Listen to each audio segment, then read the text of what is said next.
So total points spent just over 1 million points. I think I looked at total value of the honeymoon for just flights, hotels was almost $25,000. And so to get that $25,000, I think I spent like cash wise 2,200.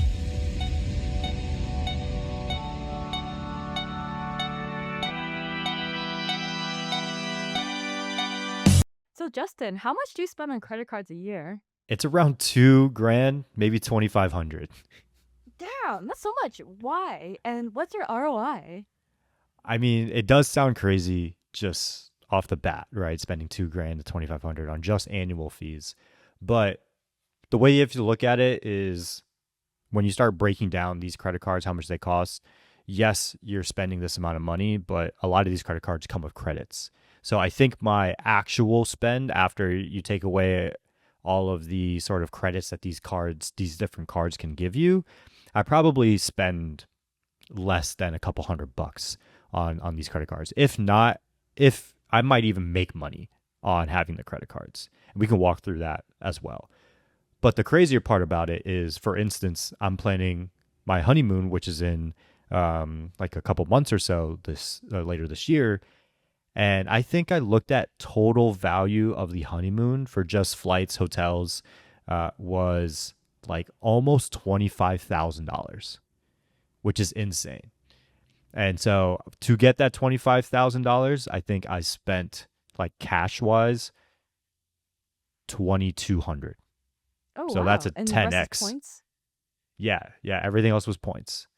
So I got over 20 grand worth of value on points, which is And absolutely insane. and how many years of points did you accumulate? How many years of credit card? How many years of spending $2,000 a year of credit card did you have to do to get to that point? Let's see. So I think I'm trying to see how many points this whole trip cost me. Give me 1 second. I'm not going to share my screen because there's some personal Mm. insights in there. But I try and keep track of everything, especially when I'm planning like these big trips and stuff like that. So total points spent is around just over 1 million points. And I think to get the 1 million points, if I'm looking at it correctly, or if I'm remembering correctly, it was probably around a year and a half, a year worth of points. But again, the other thing that you have to take into consideration too is I just got married, which that was a big expense. And because I was strategic with the wedding, I mean, I probably got 300,000 to 500,000 points just from the wedding alone, from sign Mm. up bonuses and stuff like that. So take that with like a grain of salt because a lot of people think like, oh my God, points game is so easy, yada, yada, yada. It's easy if you fall into two categories. Number one, you spend a lot of money. And this means spend a lot of money like without having to spend more just because there's a credit card there, right? So if you're spending 5 to 10 grand a month, um, you can rake in a crap ton of points. Number two is if you have a business. If you have a business, then obviously you're typically spending more because you're paying people for things, you're buying stuff, yada, yada, yada. So you can typically rack up a good amount of points through all that. And I guess the third one kind of aligns with the business too. If you spend money on ads or shipping or anything like that, credit cards are cracked. Like I know someone who runs a ecom business and he probably brings in 200 to 400,000 points a month because of the amount of stuff that he ships out from his business. So 1 million points sounds like a lot, sure, but again, if you fall into those categories of spending a lot as well as having a business or something like that, you can rack that up relatively quickly. And from my understanding, there's like different types of cards. Like for example, I have the Amex Platinum. I think it gives me like 4 points if I'm correct on each dollar I spend on travel stuff. Um, so and then there's also the Amex Gold, which I think gives like 2 or 4 points every time you spend on restaurants or like groceries. So there's like different types of credit card that give points based on different purchases.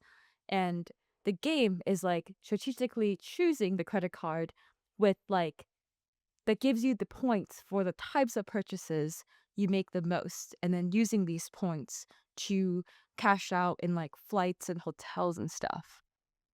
So I would say that's level one of credit cards, right? So level one is what you're basically saying is like maximizing the amount of points of your just regular spend in terms of the credit cards, right? So Amex Gold, you get the 4x on restaurants and gas. Amex Platinum, you when you're traveling with flights and you book directly with the airline, you get 5x points. The Venture X, you get 2x points on everything else, right? So that's maximizing the just regular offers. The way that you make a lot of or you get a lot of points is through sign up bonuses. So these are typically like for Amex, I think for the Platinum right now, it's like spend 8 grand over 6 months and you can get, I think the highest offer is like 175,000 points right now. For the Amex Gold, it might be like 100,000 points if you spend 6,000 over 6 months. Chase might be 75,000 points if you spend 6 grand or something like that over 3 months. And so that's how you can start raking in points. And that's how I did it with the wedding. So we spent a good amount of money for our wedding, like tens of thousands of dollars on our wedding, but I didn't put that all on one point. So I was trying to be very strategic. So I found a vendor for our food and made sure to put that food spend on the Amex Gold because they would be classified as a restaurant. So I got 4x on my food. And then I opened up, I think, between me and my wife, I think we opened up like 2 or 3 more cards and we hit the spend on those. And that brought in, again, another, I think, like 200 to 300 plus points just from that. And so Hmm. it's about being strategic. That's like level 2 is strategic with your sign up bonuses. And then level 3, which I'm not at that level. This is like the level where you get invited to these secret Slack channels and stuff like that. I'm not there. I want to be, but I'm not there yet. But these people, it's called, what is it called? Manufactured spend. And so what that means is like they try to find ways to turn this credit that they give you into cash. So what they'll do is they will go and get a new credit card, let's say, and then Office Depot is having a deal where you can buy credit or you can buy the debit cards, like the debit gift cards, without any activation fee. And so they'll load up like 3 of those for 1,500 with no fee on it. And so now they've turned $1,500 of credit into $1,500 of cash, and they're able to use that 1,500 towards the sign up bonus. So they've like kind of spent it, but not spent it at the same time. And so they can run that consistently over and over and over again to get more and more sign up bonuses. And so like that's when you get into like real credit card hacking. Again, I'm not there yet, but it is kind of insane when you do get there. The secret Slack channels, so they just like translate your credits into money, or No, the like, secret Slack channels is like very similar. Imagine if there was like a secret society of designers for design buddies, right? Where these were the movers and the shakers. They knew when all the new drops were, all the secrets, blah blah blah blah blah, and it was like a no screenshot policy. If you ever took a screenshot, if you told these tips out in the public, you get kicked out of of like the Discord channel. There are those for the credit card world. I have heard of them. I have not seen it. I have not been a part of them yet, but they are out there. And I would love to get access to those. So if anyone here is a part of those, shoot your boy an invite because I want to learn more about what this looks like. and then just to make sure I understand, so like when you're in these Slack channels, these people give you like insider tips on how to use points that Yeah, the it could public doesn't be know. It's like insider trading for stocks, but for credit card kind hacking. of. Yeah, kind of like that. So you can get insider tips of like a new credit card is going to drop, or it's like when or like hey, I work at Alaska Airlines, we're about to merge with Hawaiian Airlines, move all your points over to Alaskan Airlines or something like that so you can transfer it over. Like there's all these like those are the types of things that I would imagine are shared in those sort of small circles in the internet world. Like I love those little pockets of information. That's what I thrive on Wait, how do you know about these small circles if you're not in one of those small circles? because I've seen the rumors on the internet, and so like I've like seen enough where it's like yeah, it's definitely out there. I don't have access to it, but it's definitely out there. It's like those small circles in the Beverly Hills mansions in LA. It's like, you know they're there, but if you're not rich and famous, and you're not invited. Exactly. You got to pass the Yeah. clout test, right, at some point. But yeah, that's like my Um, 101 into the credit card hacking world. Let me find this really quick. Credit card flow chart. So if you mm. are listening and you want to look into this a little bit more, definitely check us out on YouTube so you can see what Oh, I'm talking about right now. But so there's this thing. If you just look up, I believe I just looked up credit card flow chart, right? And you click the first Reddit link, it should pop you to this. And then you click that first blue link, and it's literally ooh. a flow chart of how to start churning. That's the word, where you're going through as many credit cards as you possibly can. So there's like a bunch of different tips and tricks in here, rules like the under 5 for 24. But like if you start here and you read your way through, it is pretty dense. But again, you take 20, 30 minutes to actually understand it. That's all you really need. And you can just kind of keep diving deeper and deeper into all of this. But yeah, just look up credit card churning flowchart or something like that. It should be one of the first links that pop up on Reddit when you look into it. Wow. Yeah. My understanding of the credit card world is I just have the Amex Platinum card, but I maxed it a long time ago, and I need to get a new one, and I need to look for the next one. So I feel like I also haven't cashed any of it out yet because I don't really know how. I know there's like other tools that help we you can we convert. can figure it out. We can figure it. I got you. I got you. So like there's a lot that you can do with it. Just a matter of how many points you have, where you want to go, how flexible you are, which I know for you, like you're very flexible with traveling. So there's a lot, especially if you can travel within like a 2 week time notice, you can go any almost anywhere in the world. So because that's when like release award flights. So usually it's like very easy to find award flights like 360 days in advance, as well as within 14 days of whatever the date is. And so if you can play either very flexible in terms of you know where you want to travel next year, or if you're like, hey, if there's a cheap flight next week and I don't mind booking a one way until I can figure out another one way back home, then like the world is yours right now. Hmm. All right. I think I can do that. We can set it up, but yeah, I don't know. I don't know if you wanted Mm. to talk anything more about like Uh, the points guy or like I'm credit cards or anything like yeah, that. But I'm also curious, like, if you don't mind sharing, not sponsored by anyone, any credit card company, yeah, but what is your stack? I have too many. It's literally funny you say that. I have this like on my desk like as a joke. Um, Let me not like show any evidence, but like here's like a stack of a bunch of different cards that I've had over the years. And so like that's what I'm saying. Like you just have to understand and know the game, right? Just like any the way that I look in life is a game. So any asset or facet of life, whether it's business, credit cards, content, whatever it is, there's usually a cheat code to it. You just have to figure it out and find it. And for me, credit card training was just a fun game that I could figure out, and it's allowed me and Michelle to travel like crazy. Like we have the Southwest Companion Pass because I understood how to hack Southwest, and we've been able to get buy one get one free flights for the past like 3 years, which has saved us tens of thousands of dollars at this point and allowed us to go and see like my family, her family, go and travel wherever we want to and within the US and stuff like that for not free, but like Spirit prices, right? But for Southwest. And I know a lot of people do like business classes too with points.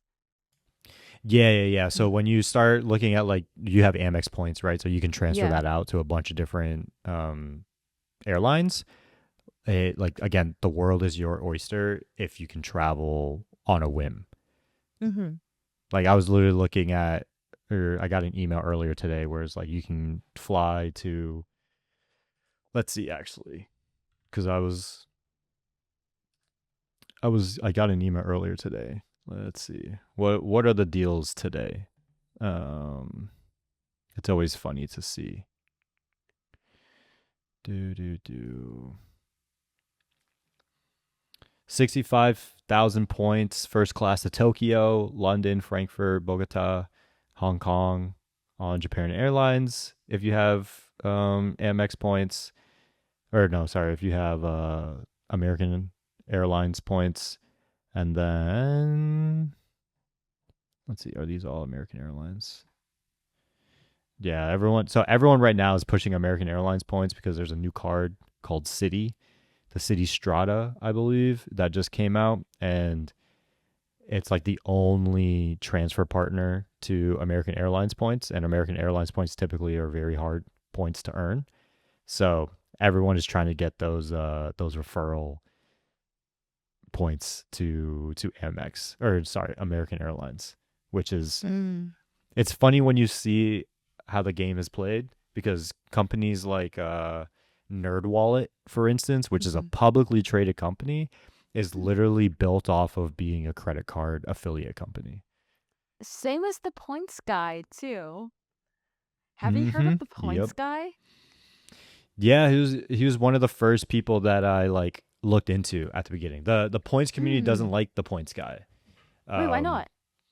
because he's like the corporate sellout in the point space, which Corporate I sellout? get. Like you get your bag, like get your bag, but yeah, Wait, like they're the the point space the points they community doesn't like him.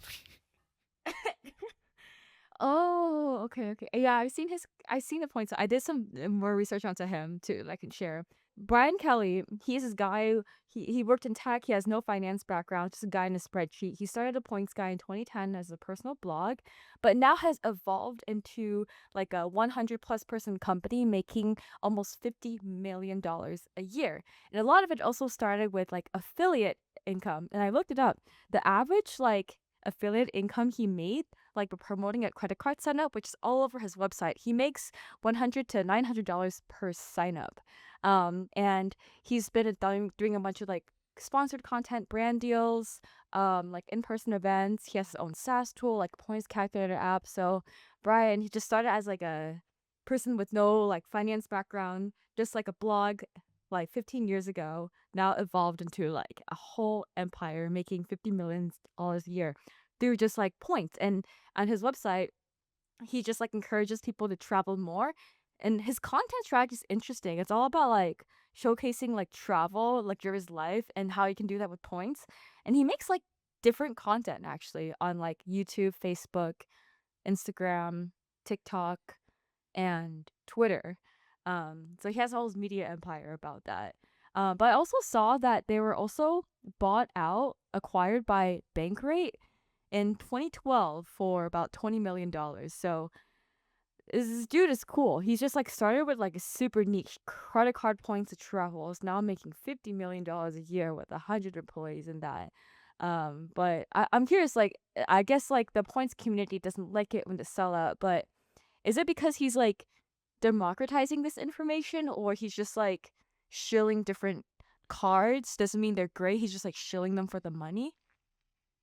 I think so. It's more of what you just talked about, right? Where he's just like, or the company, not necessarily Brian, right? But the company is shilling what it seems like whatever company pays them the most to. Which Mm. again, from a business standpoint, right? Like that makes the most sense, right? Mm-hmm. If you're building a business as a business, not as a creator, you're gonna go where the money comes from, right? And so, like, I can't knock him for that. I understand why the community doesn't like him. And like an example of it, right? For instance, would be right now, currently, the best offer that you can get on an Amex Platinum, I believe, is like 175,000 points as a sign up bonus. But if you go to the points guy, you might only see the 100,000 or the $125,000 offer because that's what they get their referral bonus on. They don't get the referral bonus on Mm. the 175,000 point offer.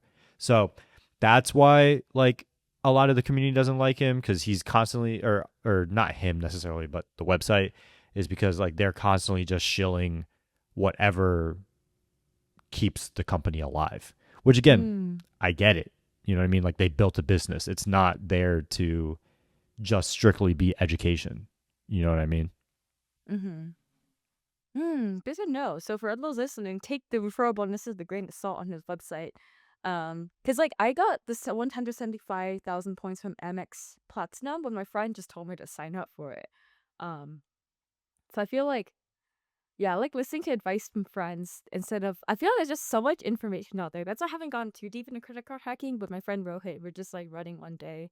We run a lot together, and so he usually tells me about like credit card hacking, tells me all about it, and that's how I know somewhat about it too. 'Cause I'm just like, there's so much information, and these like content creators on points. I'm just like, I don't know if they're sharing like the best for me, but the best commission.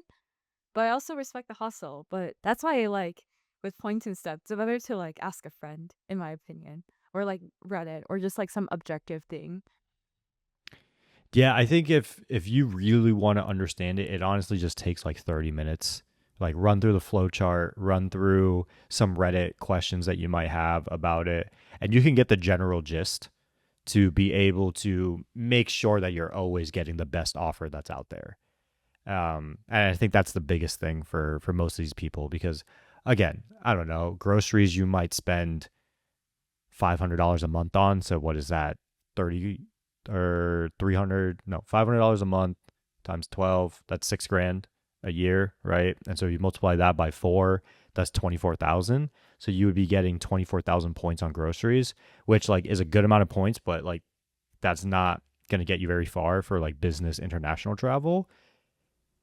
The way Mm. that most people will rack up points is with sign up bonuses. So you want to always be making sure that you get the best sign up bonus out there. And that, again, by doing an extra 10, 15 minutes of research out there, you can get sometimes 25,000, 50,000 points extra, which Mm-hmm. that can make a big difference.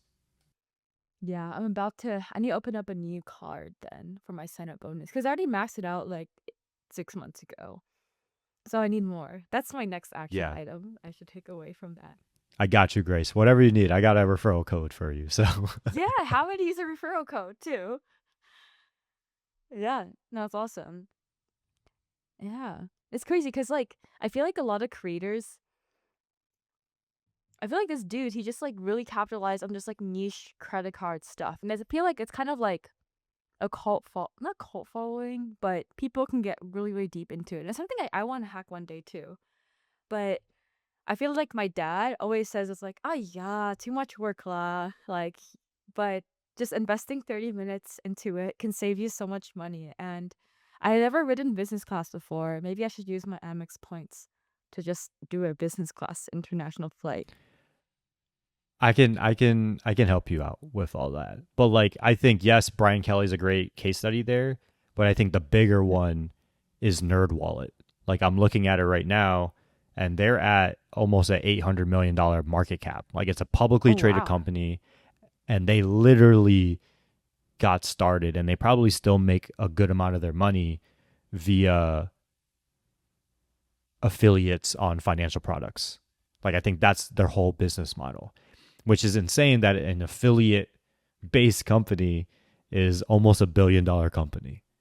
That's crazy. I think that's the only company that I heard of, like a public company that makes most of its money through affiliates.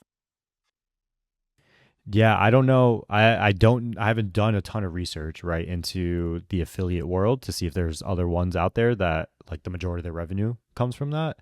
But yeah, NerdWallet is absolutely insane. And I think so Brian Mm. Kelly, NerdWallet, I think they were all a part of the first blog wave, so to say, and they took with it and they ran. And obviously, financial products, Mm. you earn more affiliate revenue with it.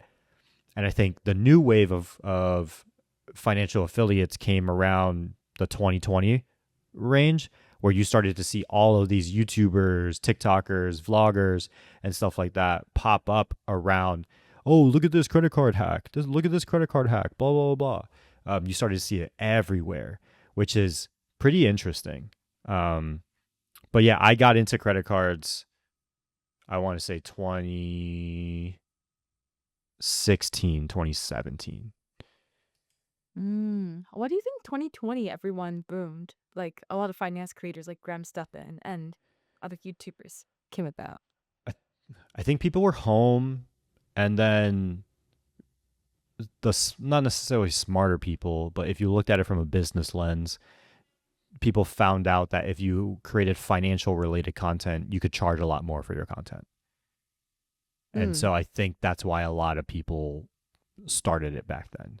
I even debated it because I was like, oh, if I could create like credit card content and I just get referrals like crazy and just get a bunch of points via referrals. But I was like, I don't want to be this sort of credit card persona on the internet. What is the credit card persona? Like the Ask Sebbies of the world, or the people that are Mm. like, look at how I just bought this flight from Chicago to Tokyo for $5.60. And it's like, yes, but actually no at the same time. Like you had to spend a ton of money to Mm. get the 70,000 points that you spent on that flight. And then you Mm-hmm. also didn't tell them that that flight was only available if you booked it a week out in advance, which for most people, they're Mm. not able to go travel to Japan next week, right? It's like And so not like as a lot of the reliable. content in the yeah, a lot of the content in the finance world is like very disingenuous, I guess, because the hacks are Mm. there, but like the hacks are really only available if you live a certain type of person or a certain type of life, or you have a Mm. certain type of lifestyle, which is what I was talking about Mm-hmm. earlier of like those sort of two kind of three different personas where credit card hacking really works for. Mm-hmm. Interesting. Yeah, I need to get more into it. I don't. Yeah, I feel like it's a bit of a like not sellout, but just like not false, but just like exaggeration content, and not telling Yeah, the whole but I mean, like stories. that's what sells. Was there anything else interesting that you saw with like Brian Kelly's business model or anything like that? I think just like I feel like with SEO, he really capitalized on SEO, and I've seen like an update on Instagram partnering with Google to make SEO content, and I feel like SEO still matters a lot on this day. It might matter less in like a year from now because a lot of people still Google stuff, especially people in the middle of America. And so, just like, I don't know, just general thought is just like try to utilize like, I feel like hashtags are low key back for SEO purposes. And I read that the best is to use like 11 hashtags on Instagram. I don't want to be too superstitious with this, but I just like read that yesterday. Um, And yeah, SEO is not dead, guys. Do you do anything in the SEO world? I'm trying to like design buddies. I did a survey about our community, and majority people found us through Google. I didn't do anything on SEO.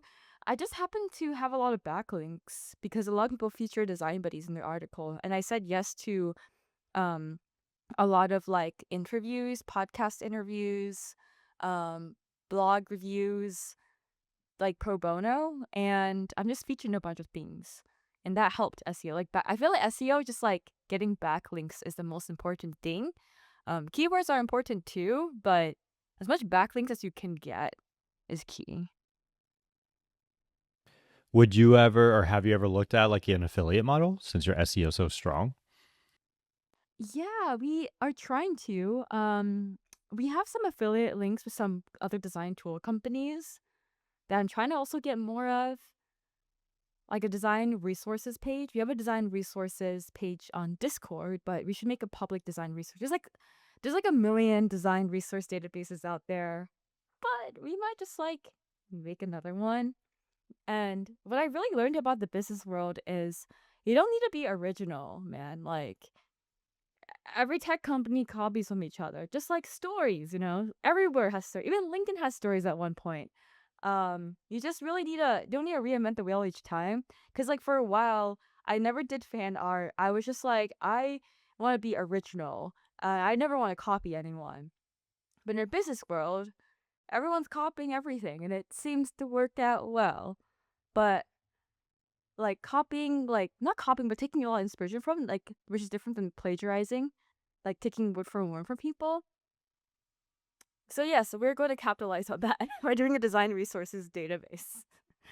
Um, yeah, because for a while I was just like against that. I was like, oh, there's so many out there. I'm just like, I'm gonna just business is business.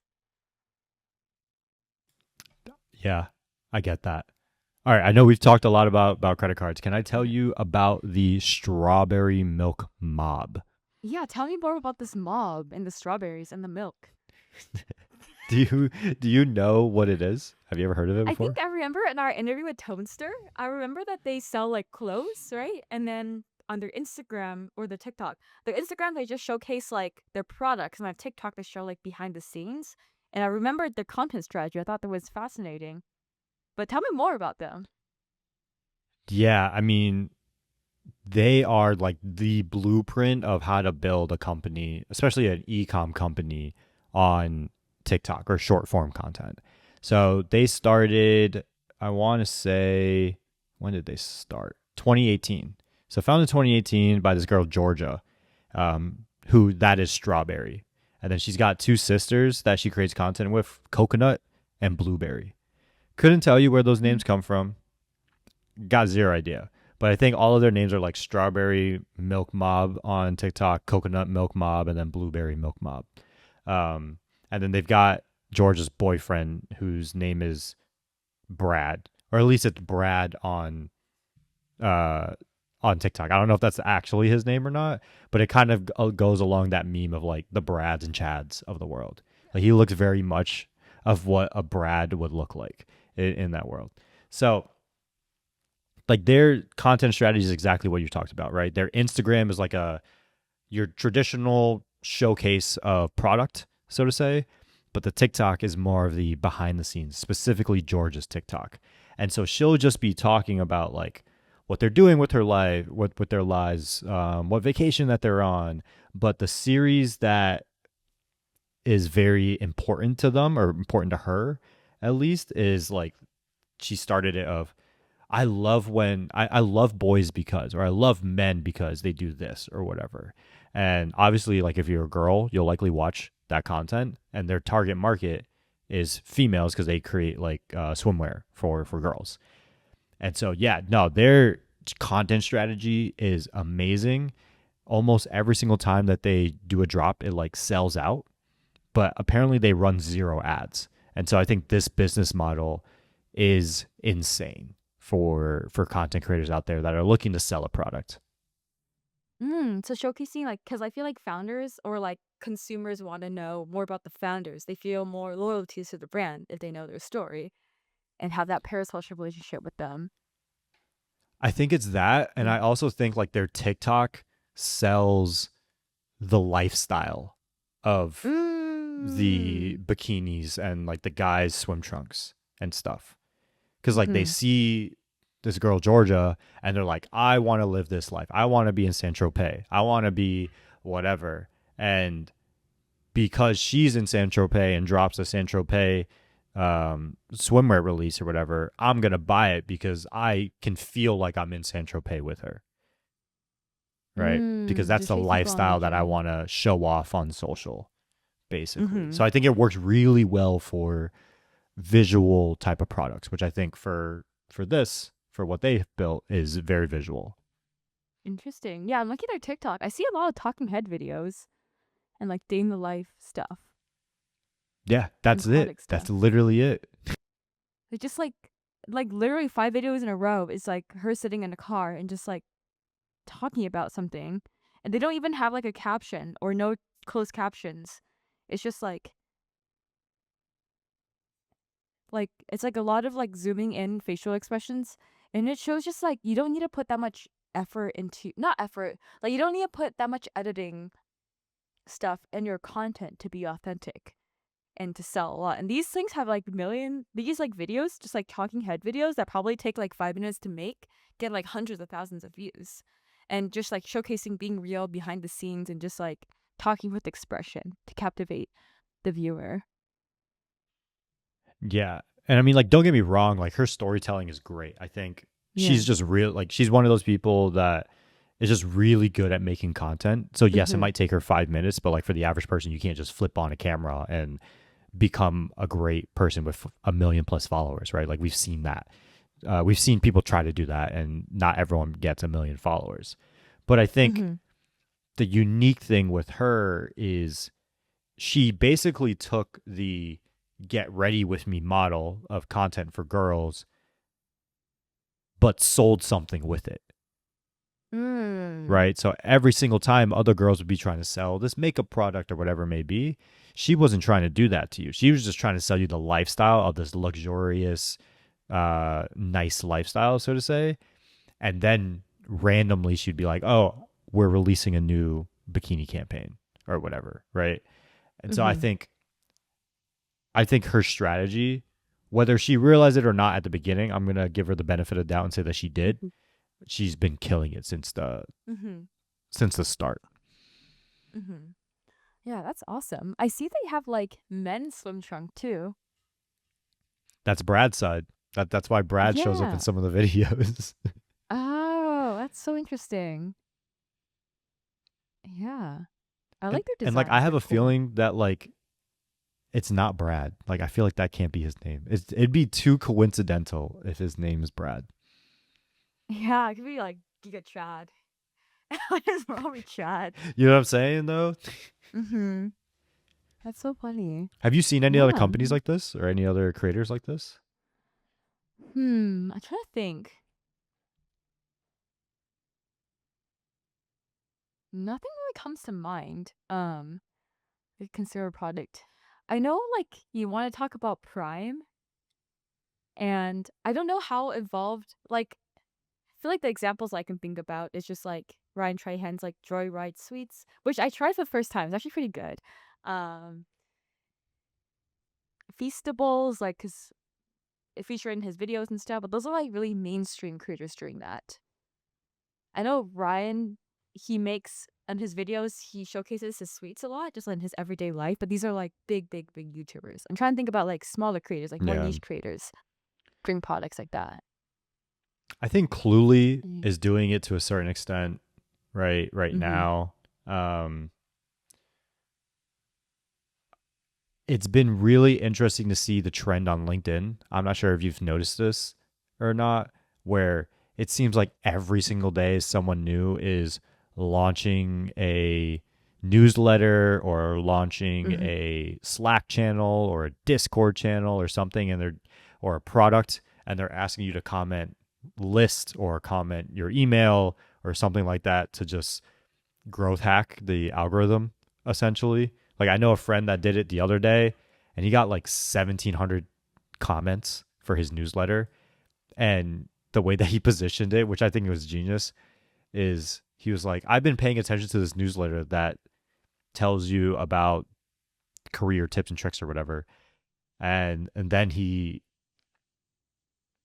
pitches his own newsletter as the newsletter that he was talking about. So it doesn't seem like it was his actual newsletter that he was pitching. So it was really good. It did really well. Um, this other girl got me yesterday where she was like, I just came up with, or I found 100 brand managers or whatever that work at these brands that have access to budget. They're confirmed, yada, yada, yada. Comment list if you want it. So I commented list. An hour later, I get a DM from the girl, and it's like, here's my Stan store link. Click on it. $37 if you want access to it. And I'm like, this is fascinating that this is how people are like launching their products or like growth hacking their newsletter or whatever. It's kind of insane. Oh yeah, I saw my friend Avni do that on LinkedIn. She has like, I think she tells a story about like all of her opportunities are from like cold messaging two people a day, and like comment your email below if you want access to that cold messaging template. And I've seen like thousands of emails. I didn't comment on it because I wanted it too, but she sent me her Notion doc. So it's crazy. Like I Yeah. kind of want to try the same thing. Be like, hi, I found 69 job boards. Comment below if you want the link to the 69 job boards, something. But it's You could crazy how like probably that do it girl for that design you buddies. Yeah, I'm gonna try it. I've tried it a couple times for like giveaways on like LinkedIn because like if you have a LinkedIn Premium account, I actually pay for LinkedIn Premium, but then I realized my friends at LinkedIn give it to me for free. But I get like 10 free 2-month premium trials I can give out. And I ran a couple of giveaways with Design Buddies and just like comment your career goals and tag 3 friends and follow me, follow Design Buddies, and that's the only time I made people comment on it or I asked like a question. But I should definitely try like giving out a free resource. But that's crazy how like the girl with the brand content was like the Stan store. Um it's like you got baited into like buying the product, which is fascinating. I saw this other girl on TikTok. I followed her. I forgot her username, but I can send it to you if you're interested.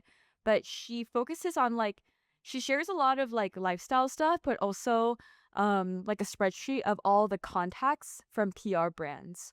Like the PR teams at brands, and I have so many screenshots from that because I'm planning to like cold reach out to them for like products for my creator house. Um, but yeah, that's interesting. Like growth hacking tips just to get people to come. And there's also like a bot. There's a company called ManyChat that you can. And they don't have LinkedIn integration yet, but on Instagram, if you make people like comment guide below, then they'll like DM you the guide. I have a lot of friends who use them. And I'm planning to try using it as well. I've tried getting people to comment stuff on Instagram.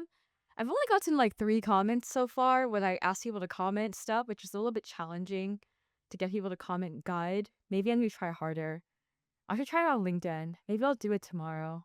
No, I have a sponsored post I need to post, so maybe I'll do it on Friday and try that out. But have you ever considered trying something out? I was thinking we could do like a creator salary database or just like something like that we could do and then make people comment and like add them to our email list because like I think Avni does that. Like she like sends out her, it's like a free resource you can do, but it'll make you like sign up for her email to get it, which is smart. It's like a good So lead magnet. I think so, right? With the creator salary thing, the issue is when they join, are there enough salaries on there, right? And so I think Mm-hmm. a funny thing, not funny, but a growth hacky thing, and if you're listening, you will know this all the way to the end of the pod. But I think what we could do is we could go viral and say, hey, we we're talking to, I don't know what number we want to call it, 1,000 creators or whatever. We have a database of 1,000 creators' salaries or something like that, and then comment your email to get access to it. And then when they comment their email, obviously we're able to get their email, but then we send them an email with a Google form to get their data for the actual salary board. And then we give them Mm-hmm. access once we get the 1,000 people to join or something like that. And I think we could do that Mm. between you and I. Like that girl that I was just telling you about, I just looked her up on LinkedIn. She only had 377 people or 377 followers, and she got 200 Oh plus comments on that post. wow. Yeah, you gotta send me her LinkedIn. I gotta take a look at how she wrote the post. Yeah, yeah, yeah. Mm-hmm. And she's not even like from the US, which I think is even Hmm. funnier. So, That's so funny. uh, Yeah. but I feel like my LinkedIn algorithm's dying. But today I had like a semi. Oh wow! Today I had a good post. In 2 hours I've got. Actually, this is okay post. I just got a lot of likes actually. Just sharing. I shared like 25 job boards. Um, and people seem to like 20 people have connected with me since, and like 50 mm, people have followed me since this post in 2 hours. Got like 6,000 views, but it's like I think like resource aggregation posts also do really well. And I've literally posted this same thing like 5 times. Like I made a TikTok video about this. I made like a shortened post version of this. I made a newsletter about this. I made that in different formats, and people seem to continue to engage with like resource posts. Um, Yeah, if you Yeah, look it could be at like creator if you tools. look at Andrew Tan, Mm-hmm. I'm pretty sure all of his posts are On just LinkedIn, AI. Yeah. Andrew Tan on LinkedIn, Yeah, yeah, yeah. TLDR AI. Oh, oh, And like it's I been think another they're week in AI. see like these 25 Sequoia backed startups are remote friendly and hiring. I think he's done this Mm. type of post so many times. Yeah, I see it Mm. again, and it's like it always pops off like 150k or 150 likes and stuff like that, which is so Huh. funny that that works. Like if you scroll down a month, it's literally post after post after post. It's like 4 or 5 straight ones of all the same. These dude, these Like 25 startups just raised Series B. Past years are hiring. These 25 startups just raised Series A. These 25 AI startups raised seed funding. Ooh. It's the yep. same thing. And they seem to have a lot of engagement. Well, yeah, Okay, because people I'm love gonna that content, do. right? Like they're gonna see it. They're just gonna dump job boards. So I could literally make a post in Design Buddies, be like, these are some jobs that are posted in our channel. Join our community to find out more. Also, it's been a couple of days since the 20,000 purge, and I'm excited to announce we've been 1,000 plus members back. Uh, I Hey, think there we go. 1,000 ish. Oh yeah, we've been more than 1,000 members back. So 19,000 to go. It is gonna be a fun time. Just like lead magnet ideas to get people to join. But I also know you want to talk about Prime. Yeah, I think we can save Prime for next week because I know we're running up on the hour, so on the top of the hour. So I'll save Prime on next week. A little teaser if you're still listening. It'll be about the downfall of Prime.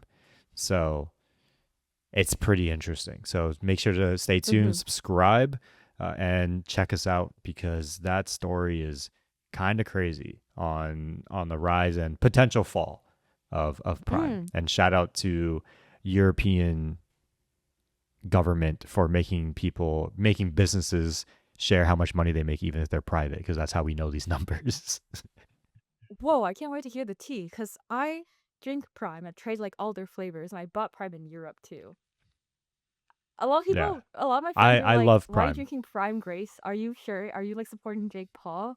I'm like, no, it's just a good drink. So I don't know. But I'm excited to hear about the downfall. I didn't know they were going down. But excited to hear more. So like and subscribe, comment down below, turn on the bell for notifications, and share this podcast with your friends. Yes, please. All right. See you guys next time. Ah. Peace.